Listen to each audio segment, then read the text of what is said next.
Money laundering رقوم یا اثاثوں کو چھپانے کے عمل کو کہتے ہیں جو جرائم جیسے منشیات کی اسمگلنگ، غیر قانونی تجارت، فراڈ اور کرپشن سے حاصل کی گئی ہوں۔ منی لانڈرنگ کے خلاف جنگ پاکستان سمیت پوری دنیا کے تحفظ کے لیے انتہائی اہم ہے، کیونکہ اس میں بڑے پیمانے پر پیسے کی ہیر پھیر شامل ہوتی ہے۔ اقوام متحدہ کے اندازے کے مطابق سالانہ عالمی جی ڈی پی کے 2 سے 5% کے برابر منی لانڈرنگ کی جاتی ہے، یعنی 130 سے 320 کھرب روپے سالانہ۔ جرائم سے حاصل شدہ اثاثوں کو چھپانے کے لیے منی لانڈرنگ کرنے والے مختلف طریقے استعمال کرتے ہیں۔ ان میں شامل ہیں جائیداد یا زیورات جیسی بیش قیمت اشیاء کی خریداری، یا غیر واضح ملکیت والی تہ در تہ کمپنیوں یا ٹرسٹس کا استعمال، جو جائیداد یا رقم کے اصل ذرائع کو ڈھونڈنا مشکل بنا دیتا ہے۔ اس میں پیشہ ورانہ افراد کا نادانستہ طور پر استعمال ہونا بھی شامل ہے، جیسے کمپنیاں بنانے، جائیداد خریدنے اور رقم کو مینج کرنے کے لیے اکاؤنٹنٹس اور وکلاء۔ یہ وہ پیسہ ہے جو بجائے عام عوام کی مدد اور ضروری سہولیات کی فراہمی پر خرچ ہونے کے، جرائم اور مجرموں کی مدد کے لیے جائز معیشت میں سے نکال لی جاتی ہے۔ ان وجوہات کے پیش نظر منی لانڈرنگ کی روک تھام کے لیے پاکستان ایک مربوط اینٹی منی لانڈرنگ سسٹم عمل میں لا چکا ہے، جو بنیادی طور پر اینٹی منی لانڈرنگ ایکٹ کے تحت کام کرتا ہے۔ اس سسٹم کے تحت آپ کو اپنی ذمہ داریوں کے بارے میں علم ہونا چاہیے، یہ یقینی بنانے کے لیے کہ ہر فرد اور کاروبار پاکستان اور عالمی معاشی سسٹمز کی ساکھ کی حفاظت میں اپنا کردار ادا کرے۔ منی لانڈرنگ کا مقابلہ کر کے حکام، کاروبار اور عوام جرائم پیشہ افراد اور اداروں کے منافعوں اور ان کے لیے آسانیوں کو کم کر کے دنیا کو محفوظ بنا سکتے ہیں، یہ یقینی بناتے ہوئے کہ جرم کا کوئی فائدہ نہیں۔ دہشت گردوں کی مالی معاونت کے خلاف جنگ پاکستان سمیت دنیا بھر کی حفاظت اور سلامتی کے لیے انتہائی اہم ہے۔ دہشت گردوں کی مالی معاونت میں جائز اور ناجائز دونوں ذرائع سے حاصل شدہ فنڈز شامل ہو سکتے ہیں، جو دہشت گردی کے واقعات میں مدد کے لیے استعمال ہوتے ہیں۔ جائز ذرائع ہو سکتے ہیں فلاحی اداروں کو دیا گیا چندہ اور قانونی کاروبار کا منافع، جبکہ غیر قانونی ذرائع میں شامل ہو سکتے ہیں اغوا برائے تاوان، بھتہ، اسلحہ اسمگلنگ اور منشیات۔ دہشت گردوں کی مالی معاونت کرنے والے اپنی منی ٹریل اور شناخت کو چھپانے کے لیے جو حربے استعمال کرتے ہیں، وہ اکثر منی لانڈرنگ کرنے والوں سے مماثلت رکھتے ہیں۔ دہشت گردوں کی مالی معاونت میں نہ صرف دہشت گردی کے واقعات کی فنڈنگ شامل ہے، بلکہ انفرادی دہشت گردوں اور دہشت گرد تنظیموں کی مالی معاونت بھی شامل ہے۔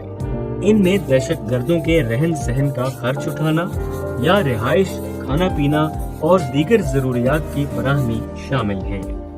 دہشت گردوں کی مالی معاونت سے متعلقہ لین دین مالیت میں کم ہو سکتا ہے۔ یہ بھی ایک حقیقت ہے کہ ان میں سے کچھ فنڈز جائز ذرائع سے حاصل شدہ ہوں، جو دہشت گردوں کی مالی معاونت کی اسکیموں کا پتہ لگانا زیادہ مشکل بنا سکتا ہے۔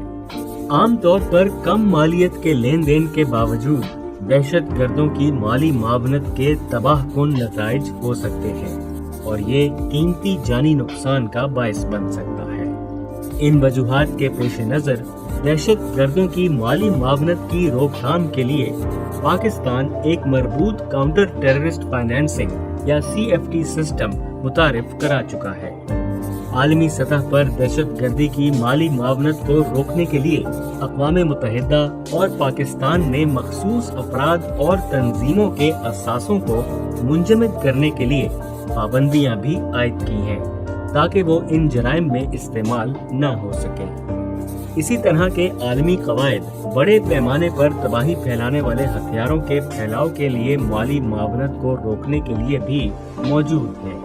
اس سسٹم کے تحت آپ کو اپنی ذمہ داریوں کے بارے میں علم ہونا چاہیے، یہ یقینی بنانے کے لیے کہ ہر فرد اور کاروبار پاکستان اور عالمی معاشی سسٹمز کی ساکھ کی حفاظت میں اپنا کردار ادا کریں۔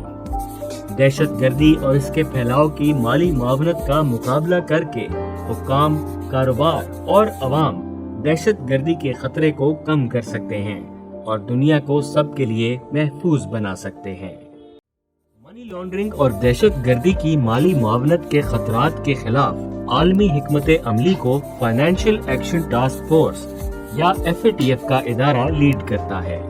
پاکستان نے FATF جیسے ایک علاقائی ادارے ایشیا پیسیفک گروپ کے ممبر ہونے کے ناطے دہشت گردی کی مالی معاونت اور منی لانڈرنگ سے لڑنے کے بین الاقوامی معیارات پر عمل درآمد کا فیصلہ کر رکھا ہے۔ ان بین الاقوامی قواعد کے مطابق پاکستان کے اینٹی منی لانڈرنگ ایکٹ میں اب چند ذمہ داریاں شامل کی گئی ہیں جو بینکوں اور دیگر مالیاتی اداروں کے علاوہ مخصوص قسم کے کاروبار اور پیشوں پر بھی لاگو ہوتی ہیں، جنہیں designated non financial businesses and professions یا DNFBPs کہا جاتا ہے۔ ان میں وکلاء اور لا فرمز، نوٹریز، دیگر لیگل پروفیشنز، اکاؤنٹنٹس اور accounting firms, real estate agents بشمول بروکرز اور ڈیلرز، بلڈرز اور ڈیولپرز، اور قیمتی پتھروں اور جواہرات کا لین دین کرنے والے شامل ہیں۔ ان DNFBPs کی ذمہ داری ہے کہ جرائم پیشہ افراد کے ہاتھوں استعمال ہونے سے بچنے کے لیے اقدامات اٹھائیں۔ اکاؤنٹنگ اور لیگل سیکٹرز پر اینٹی منی لانڈرنگ اور کاؤنٹر ٹیررسٹ فائنینسنگ یا AML-CFT قواعد لاگو ہوتے ہیں جب وہ کلائنٹس کو قانونی، اکاؤنٹنگ یا ٹرسٹ خدمات فراہم کرتے ہیں، بشمول جائیداد، کمپنیاں یا ٹرسٹ یا وقف کو مینج کرنا، چلانا، خریدنا یا بیچنا، کلائنٹ کی رقوم، سیکیورٹیز یا دیگر اثاثوں اور اکاؤنٹس کو مینج کرنا، کمپنیوں کو بنانے، چلانے یا مینج کرنے کے لیے تعاون کا بندوبست کرنا، کمپنی فارمیشن ایجنٹ بننا، ڈائریکٹرشپ، ٹرسٹی یا نامنی شیئر ہولڈر سروسز فراہم کرنا، اور کسی کمپنی یا ٹرسٹ یا وقف کے لیے رجسٹرڈ آفس یا بزنس ایڈریس فراہم کرنا۔ ریئل اسٹیٹ ایجنٹس بشمول پراپرٹی بروکرز اور ڈیلرز، بلڈرز اور ڈیولپرز پر AML-CFT قواعد لاگو ہوتے ہیں جب وہ کسی اصلی پراپرٹی کی خرید و فروخت سر انجام دیتے ہیں اور پیشہ ورانہ حیثیت سے ایک ریئل اسٹیٹ ٹرانزیکشن میں حصہ لیتے ہیں۔ قیمتی پتھروں بشمول زیور اور جواہرات کا لین دین کرنے والوں پر یہ قواعد لاگو ہوتے ہیں جب وہ کسی کسٹمر کے ساتھ 20 لاکھ روپے یا اس سے زائد کی نقد ٹرانزیکشن کرتے ہیں۔ ان میں سونا چاندی کا لین دین یا زیورات، قیمتی پتھر، پلاٹینم، ہیرے اور موتی یا ہیرے اور موتی کے زیورات بیچنے والے شامل ہیں۔ DNFBPs جب یہ خدمات فراہم کرتے ہیں تو ان پر کچھ ذمہ داریاں عائد ہوتی ہیں، جیسے خطرات کا جائزہ لینا، کلائنٹس کی شناخت کرنا اور ان کے ساتھ قائم تعلق کی نگرانی کرتے رہنا، مناسب ریکارڈ رکھنا، مشکوک ٹرانزیکشنز کو رپورٹ کرنا اور ایسے اندرونی کنٹرولز تیار کرنا جو یقینی بنائیں کہ یہ سب ذمہ داریاں نبھائی جائیں۔ تمام کاروبار اور لوگوں کی طرح DNFBPs پر بھی ان کلائنٹس یا ٹرانزیکشنز کی شناخت کی ذمہ داری عائد ہوتی ہے جن پر اقوام متحدہ یا پاکستان کی طرف سے دہشت گردی کی مالی معاونت یا پھیلاؤ کی وجہ سے پابندی عائد کی گئی ہو۔ DNFBPs کو اپنے متعلقہ AML-CFT سپروائزر کے ساتھ رجسٹر کرنا چاہیے جو ان کی ان ذمہ داریوں کی تکمیل کی نگرانی کریں گے۔ خود کو منی لانڈررز اور دہشت گردی کی مالی معاونت کرنے والوں سے بچانے کے لیے DNFBPs کے لیے AML-CFT کمپلائنس پروگرامز متعارف کرانا لازمی ہے۔ ایک کمپلائنس پروگرام کسی بھی ادارے کی بنائی گئی وہ اندرونی پالیسیاں اور طریقہ کار ہیں جن کا مقصد AML-CFT قوانین، قواعد اور ضوابط پر عمل درآمد یقینی بنانا اور ساتھ ہی ساتھ اس ادارے کی ساکھ کو برقرار رکھنا ہے۔ ان پالیسیوں کو تحریری طور پر ڈاکیومنٹ ہونے کے ساتھ ساتھ تبدیل ہوتے ہوئے خطرات اور قانونی ذمہ داریوں کے مطابق اپ ڈیٹ کرنا چاہیے۔ AML-CFT کمپلائنس پروگرامز کے دو بنیادی اجزاء ہوتے ہیں: روک تھام یا بچاؤ کے لیے اقدامات اور اندرونی کنٹرولز۔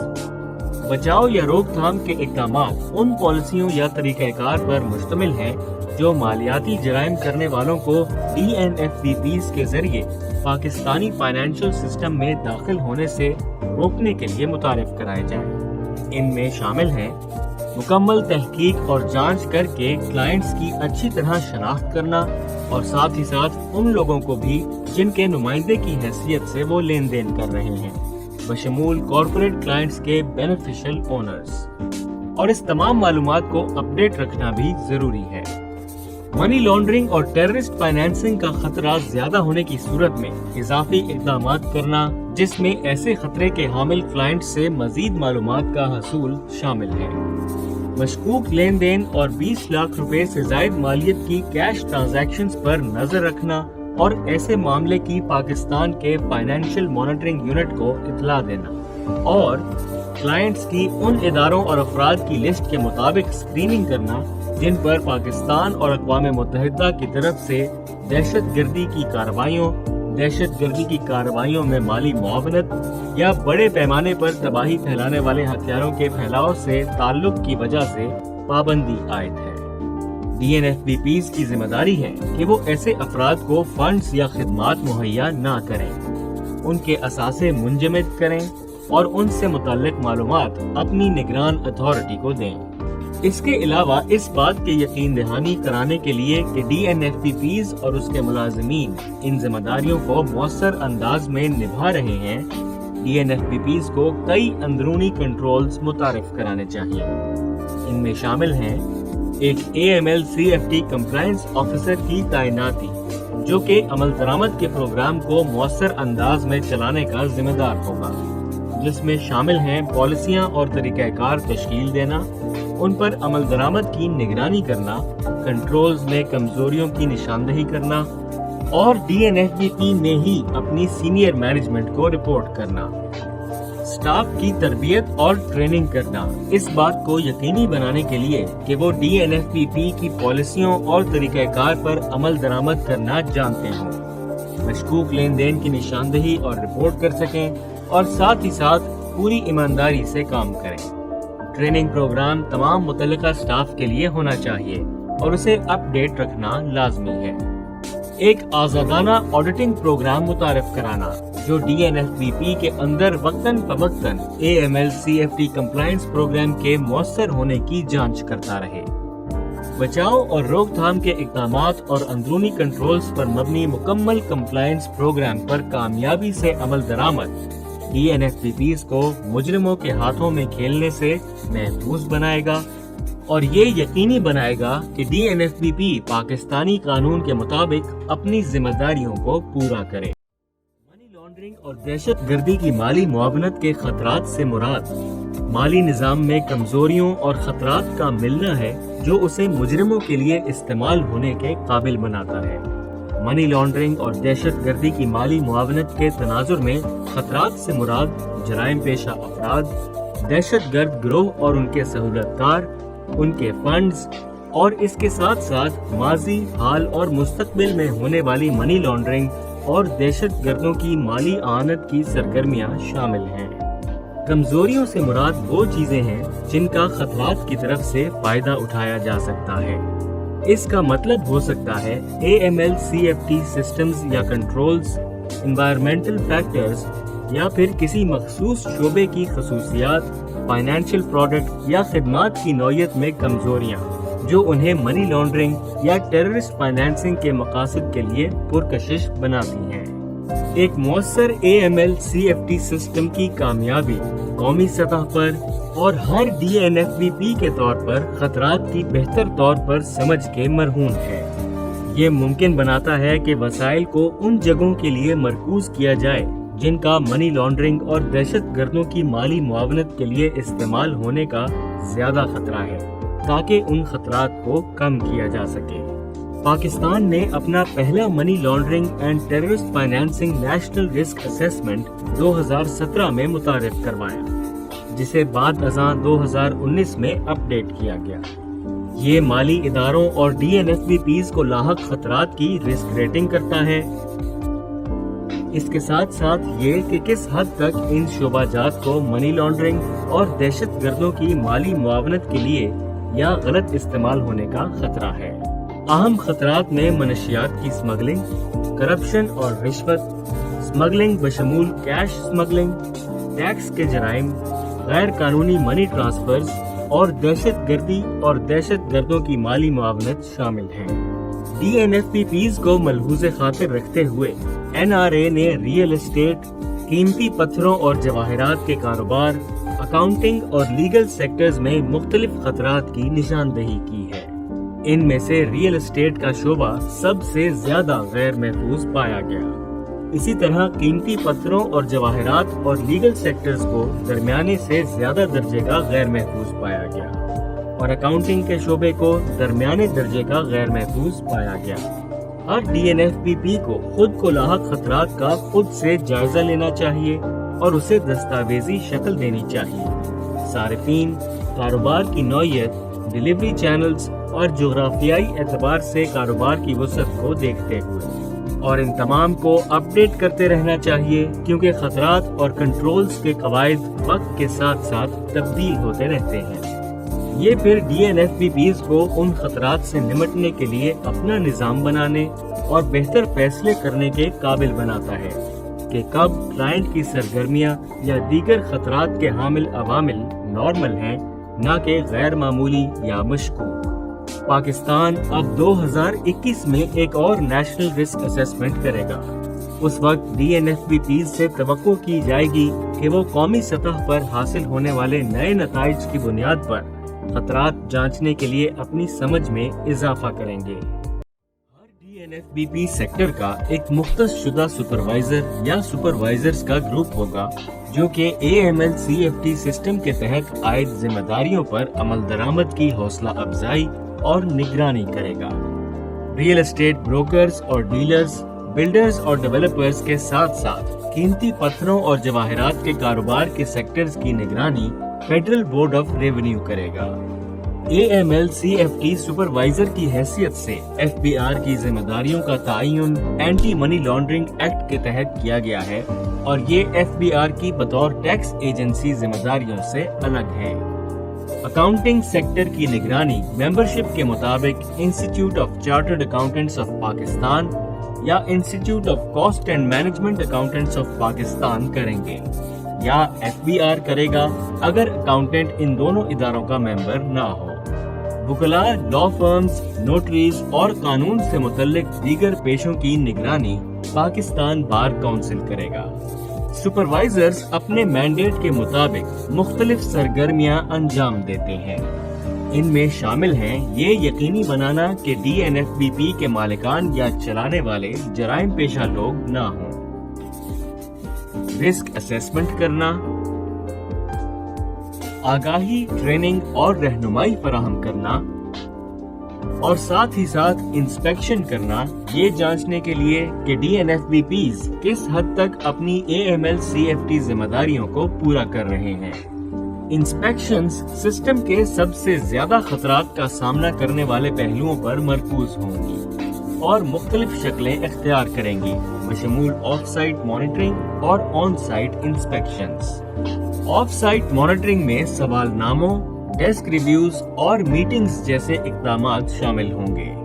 آن سائٹ انسپیکشنز میں شامل ہیں نگران یا سپروائزرز کا DNFBP کے دفاتر جا کر انٹرویوز کرنا، کلائنٹس کی فائلز کا معائنہ کرنا اور AML-CFT پروگرام کی فعالیت کا براہ راست جائزہ لینا۔ انسپیکشن کے دورانیے اور دارائے کار کا تعین اس بات پر منحصر ہوگا کہ آیا یہ معائنہ مکمل نوعیت کا ہے یا مخصوص اہداف کے لیے، اور یہ کہ متعلقہ DNFBP کو درپیش خطرات کا سیاق و سباق کیا ہے۔ سپروائزرز مختلف DNFBP سیکٹرز یا سب سیکٹرز پر محیط موضوعاتی بنیاد پر جائزہ پروگرامز کے اجرا کے مجاز ہوں گے، جن میں آف سائٹ اور آن سائٹ اقدامات شامل ہو سکتے ہیں۔ یہاں اس امر کی وضاحت ضروری ہے کہ سوال نامے کی موصولی یا آن سائٹ معائنے کا مطلب یہ ہرگز نہیں کہ متعلقہ DNFBP کسی غلطی کا مرتکب ہوا ہے یا اپنی AML-CFT ذمہ داریوں پر عمل درآمد نہیں کر سکا۔ ایسے عمومی اقدامات DNFPP سپروائزرز متعلقہ افراد اور اداروں سے رابطے میں رہنے اور نظام پر عمل درآمد کے ماحول میں تبدیلیوں کی نگرانی کے پیش نظر لیتے ہیں۔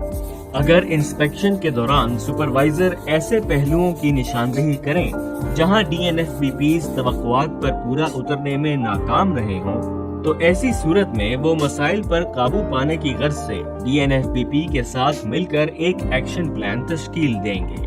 صرف سنگین نوعیت کے کیسز متعلقہ DNFPP کے خلاف انتظامی یا فوجداری کارروائی کا سبب بن سکتے ہیں۔